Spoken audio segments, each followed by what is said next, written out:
kapatid, praise God, na hindi tayo nadadala ng sanlibutan, hindi tayo naiingit sa kanila, hindi tayo ng overpower na bakit siya ganun, bakit ako ganito. So wag natin ikumpara ang buhay natin sa kanila. Kasi totoo naman na tayo, di ba, may tunay na kagalakan sa ating Panginoon. Praise God. Kaya sabi ko nga, trusting God is power. Kasi sa mga testimony pa lang kanina, talaga namang makapangyarihan talaga mga kapatid. Ang pagtitiwala natin sa Diyos. Kaya na nga si Sister Jen, di ba, doon sa kanyang recitation, na may pagkain pa rin daw sila kahit wala trabaho si si Brandman. O di ba? Totoo yun, di ba? Nung sabi ng at sa Mateo, sabi di ba ng ating Panginoon, hindi tayo mag-aalala.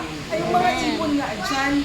Kaya doon, nung ulan-ulan po sa babuyan, maririnig ko doon sa kapaligiran mo, tama ng ulan, Lord, kaya wala na kaming makain. Ganun po yung naririnig ko, mga nababasa ko sa wala na, ubos na yung budget, sabi ko doon. Ba't kayo nag-aalala? Ay, ganun na naman ako doon mga kapatid. Yung sabi nga sa Bible, mga halaman nga dyan, yung mga ibon nga dyan, nabubuhay hanggang tayo pa kaya na special na nilalang ng Diyos. Hindi na tayo mababayaan. O, di ba? Ngayon, nagluto na tayo ng hotcake. Mamaya, magluto pa tayo ng sopas. Nagluto pa tayo ng arroz-caldo. Puro nga tayo kain. Di ba? So, ganun kabutihan Diyos. May ulan, may hangin, pero tayo kain ng kain. Kasi nga, hindi na tayo pagkukulangin, mga kapatid. Praise God. So, ganun po, dapat.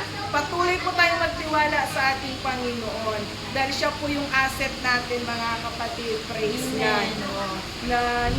Basta, alam niyo, sa mga testimony dyan, si Mama, walang trabaho, lahat na po na narinig ko kanina, talagang mabuti po ang Diyos. So, Amen. mas lalong mabuti ba ang Diyos sa mga nagtatrabaho? Kaya tayong mga nagtatrabaho, ibalik talaga natin.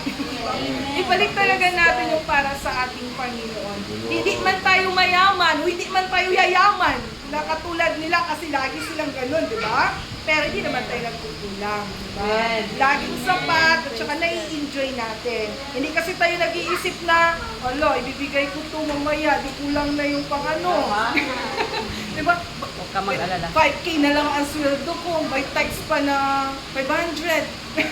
May HOR pa. Ano ba yun? Ang dami yun. Diba? Ilan na lang maiwan. Di tayo nag-iisip ng ganun. Kasi nagtitiwala tayo. Kasi ang Panginoon, may magpuprovide ng doble-doble pa. Pero proven talaga yung mga kapatid. Kung faithful tayo doon, sa mga tithes natin, bilang ka lang ng ilang araw, hindi pa naubos yung pera mo. Hindi ka masok talaga yan. Diba? Platform, totoo talaga yan mga kapatid. Praise God. Magugulat ka na lang, bakit sobra kong sweldo ko? Yung meron. Totoo po yan. Okay. Bakit ganun-ganun? Ang sobra pa naman, hindi lang sobra na ganun. Magulat ka na lang, yung binigay mong test, yung sobra doon, triple pa. Diba? Mga ganun talaga mga kapatid, praise God. Kapag hindi tayo nagda-doubt sa mga binibigay natin, at lalo na pag hindi tayo nagda-doubt sa tiwala natin sa ating Panginoon. Praise God. Magpakaligaya raw tayo. Kaya dapat tayo, joyful tayo nagbibigay, joyful tayo nag-aatin ng gawain, joyful tayo kapag nakakarinig tayo ng, alam nyo na, pagtutuwid. So, joyful tayo na yung mga turo, yung mga exhortation ay para sa atin. So, meaning to say, ikaw ay pinapaalalahanan ng Diyos, di ba?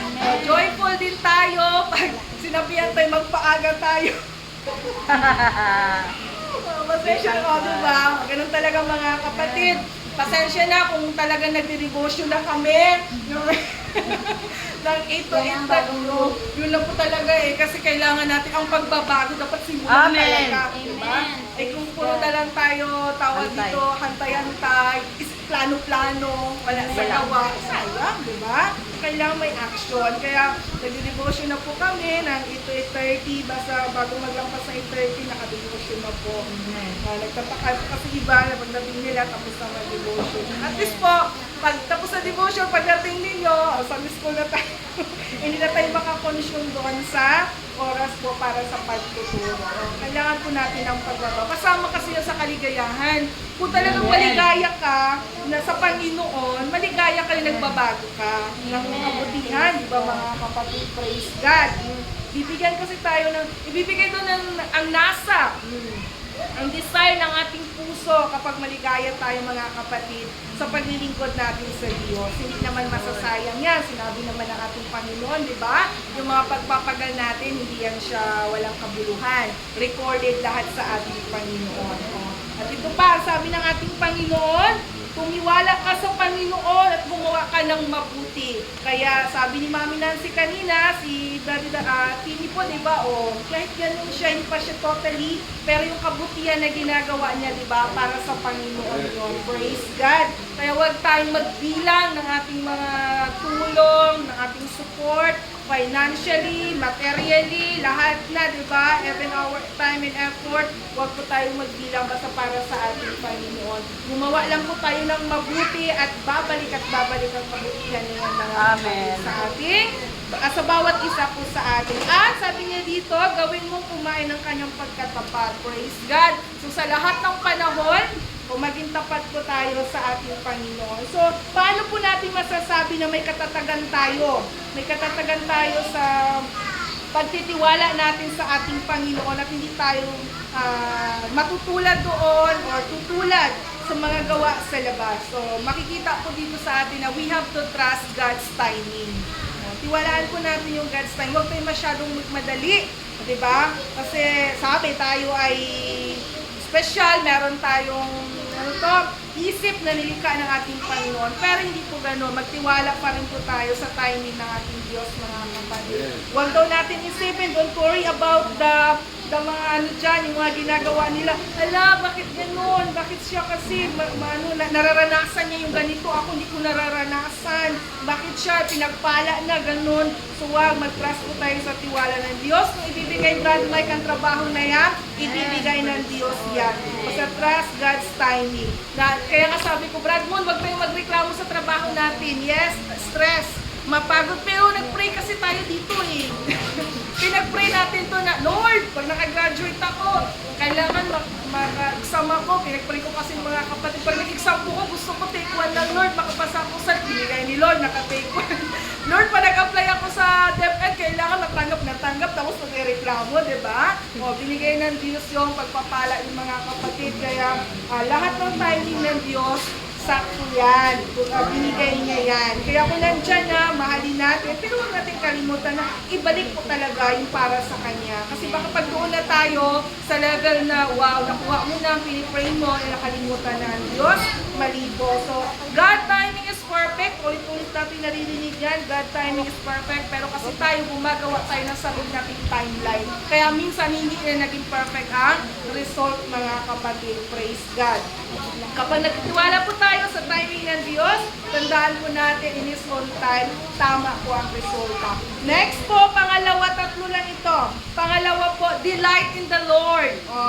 Find joy. Lagi po natin hanapin ang kagalakan, ang satisfaction sa paglilingkod sa Diyos. Kahit pa ulit-ulit na yung salita ng Diyos na yun na naman, pinreach si Brad Ruel, isang pang Brad Ruel, si Pastor, i-exhort na naman ng mga nanay, ng mga tatay, ng mga young people, huwag po tayo magsasawa. Amen. Hanapin po natin yung satisfaction, ang kagalakan sa presensya po ng Diyos. Kasi sabi nga kanina, kung ma-pride ka talaga, wala. Parang ano lang po yan, pag laging puno ang cup, talagang hindi na malalagyan, mga kapatid. Praise God. Kaya lagi natin hanapin ang kagalakan at satisfaction sa paglilingkod sa Diyos. Sino bang hindi nasasatisfied?